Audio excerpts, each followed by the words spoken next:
अस्सलाम वालेकुम नाजरीन, आप देख रहे हैं सदाए पंजाल और मैं आपका होस्ट आसिफ मीर एक बार फिर आप सभी दर्शकों का सदाए पंजाल में स्वागत करता हूं। व्यूअर्स, जिस तरीके से बात की जाए ट्रांसपोर्टर्स की, आज 21 अप्रैल है और ट्रांसपोर्टर्स की तरफ से फैसला लिया गया है आज स्ट्राइक का। जम्मू कश्मीर की किसी भी रूट पर जो है पैसेंजर गाड़ी, मुसाफिर गाड़ी नज़र नहीं आ रही, क्योंकि ट्रांसपोर्टर्स की तरफ से ये फैसला लिया गया है कि वो आज स्ट्राइक पर है। वजह क्या है, रीज़न क्या है, वो आप तक पहुंचाने की कोशिश करूंगा। कल लेफ्टिनेंट गवर्नर मनोज सिन्हा के ऑफिस से एक ट्वीट किया गया, जिस ट्वीट में बताया कि कोविड काल को मद्देनज़र रखते हुए जो मुसाफिर हैं गाड़ियों में वो 50% ही बैठाए जाएंगे। जी हाँ, लेफ्टिनेंट गवर्नर मनोज सिन्हा के ऑफिस से ट्वीट आया, जिस ट्वीट में उन्होंने साफ कहा कि कोविड काल को मद्देनज़र रखते हुए, जहाँ पे कोविड बहुत ज़्यादा फैल रहा है, बहुत ज़्यादा केसेस सामने आ रहे हैं, तो सोशल डिस्टेंसिंग का खास ध्यान रखते हुए जो है गाड़ियों में 50% ही सवारियां बिठाई जाएंगी। तो इस चीज़ से ट्रांसपोर्टर्स नाराज़ हैं। ट्रांसपोर्टर्स ने कहा कि अगर 50% आप सवारियां बिठाने की इजाज़त देते हो, हुक्मनामा जारी करते हो, तो फिर एक नया हुक्मनामा जारी किया जाए जिसमें 50% किराए में भी बढ़ोतरी की जाए। तो इस चीज़ पे कोई बात नहीं हुई। जब मनोज सिन्हा जी के ऑफिस से इस चीज़ पे कोई ट्वीट नहीं आया, तो ट्रांसपोर्टर्स ने फैसला लिया कि हम तब तक गाड़ियां नहीं चलाएंगे जब तक जो है किराए में बढ़ोतरी नहीं की जाती, क्योंकि पेट्रोल और डीजल की कीमत में ऑलरेडी इतना इजाफा है कि अब ट्रांसपोर्टर्स के जेब में कुछ नहीं है कि वो अपने जेब से पैसे डाल के गाड़ियां चलाएं। ये ट्रांसपोर्टर्स का कहना है। उन्होंने कहा कि जब पिछला लॉकडाउन लगा था, कोविड की फर्स्ट वेव थी और लॉकडाउन लगा, जब तब इजाज़त दी गई कि 50% सवारियां बिठाई जाएं। तो जब 50% सवारियां जो है बिठाने की इजाज़त दी, तो हमारी मांग हुई कि 50% किराया भी बढ़ाया जाए। तो जब इस बात पे अमल दरामद हुए, हमें 67% जो है सवारियां बिठाने की इजाज़त दी गई। वहीं हमने जो मांग की कि 30% किराया बढ़ा दिया जाए, तो ऐसा ही हुआ। प्रशासन की तरफ, स्टेशन की तरफ हुक्मनामा जारी किया गया कि गाड़ियों में 67% सवारियां बिठाई जाएंगी और 30% किराया बढ़ाया जाएगा। जब कोरोना तक कम हुआ, तो दोबारा से किराया अपनी जगह और जो सवारियां भी हम बराबर बिठाने लगे।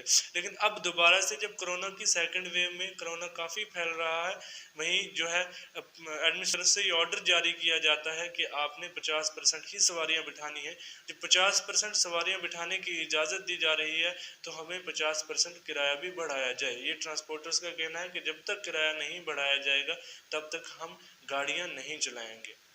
क्योंकि पिछले कोविड की फर्स्ट वेव के लॉकडाउन में जो मार पड़ी है ट्रांसपोर्टर्स को, वो कह रहे हैं कि अक्सर जितने भी लोग हैं उन्होंने लोन पे गाड़ियां ली हैं। तो जब लॉकडाउन में गाड़ियां बिल्कुल खड़ी रहीं, तो जो लोन था उसका इंटरेस्ट भी हमें जेब से भरना पड़ा। वहीं जो इंश्योरेंस था वो भी जेब से भरना पड़ा, टूल टैक्स भी जेब से भरना पड़ा, जो पैसेंजर टैक्स है वो भी जेब से भरना पड़ा, क्योंकि सरकार की तरफ से कुछ भी माफ़ नहीं किया गया। तो ट्रांसपोर्टर्स का साफ साफ ये कहना है कि अब जेब खाली हो चुका है। अब इतनी कैपेसिटी नहीं है ट्रांसपोर्टर्स के अंदर कि वो दोबारा से अपनी जेब से पैसा लगाकर सड़क पर गाड़ियां चलाएं। उनका साफ साफ कहना है कि किराया बढ़ाया जाए तो हम गाड़ियां चलाएंगे। इस चीज़ से साफ जाहिर ये होता है कि जब तक किराया नहीं बढ़ाया जाएगा, तब तक जो है ट्रांसपोर्टर्स गाड़ियां नहीं चलाएंगे। लेकिन मैं आपको एक बात खास बताऊं कि अगर किराया, तो सवाल ये है कि अगर किराया ज़्यादा हो जाएगा, तो वो जो बेरोज़गार लोग हैं जो घरों में बैठेंगे, काम कम मिलेगा कोविड के दौर में, क्योंकि गैदरिंग का कोई ऐसा नहीं होगा, ज़्यादा गैदरिंग नहीं हो पाएगी, क्राउड नहीं हो पाएगा, तो लोग बाज़ारों में काम कैसे करेंगे? जब काम नहीं करेंगे तो किराया कहाँ से देंगे? बड़ा सवाल ये है।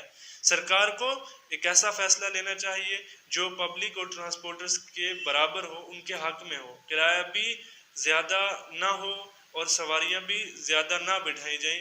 अगर इसमें पेट्रोल और डीजल की कीमत में अगर कमी हो सकती है, अगर कम हो सकता है, तो मुझे लगता है जहां तक कि पैसेंजर भी खुश रहेंगे और ट्रांसपोर्टर भी खुश रहेंगे। तो फिलहाल आज की अपडेट ये है कि जम्मू कश्मीर की किसी भी रूट पर जो है कोई भी पैसेंजर गाड़ी नज़र नहीं आ रही है, इसलिए कि ट्रांसपोर्टर्स का कहना है कि जब तक किराया नहीं बढ़ाया जाता तब तक वो सड़कों पर गाड़ियां नहीं चलाएंगे, क्योंकि उनके अंदर कोई कैपेसिटी नहीं है कि वो अपनी जेब से पैसा लगाकर जो है वो गाड़ियां चलाएं। फिलहाल हमें भी इंतज़ार रहेगा लेफ्टिनेंट गवर्नर मनोज सिन्हा की ऑफिस से कोई ट्वीट का, कि वो ट्वीट करते हैं पैसेंजर के हक में या ट्रांसपोर्टर के हक में। पैसेंजर के हक में ये है कि किराया नहीं बढ़ाया जाए, और ट्रांसपोर्टर्स के हक में ये कि किराया बढ़ाया जाए या सवारियाँ जो है ज़्यादा बिठाई जाए या कम बिठाई जाए।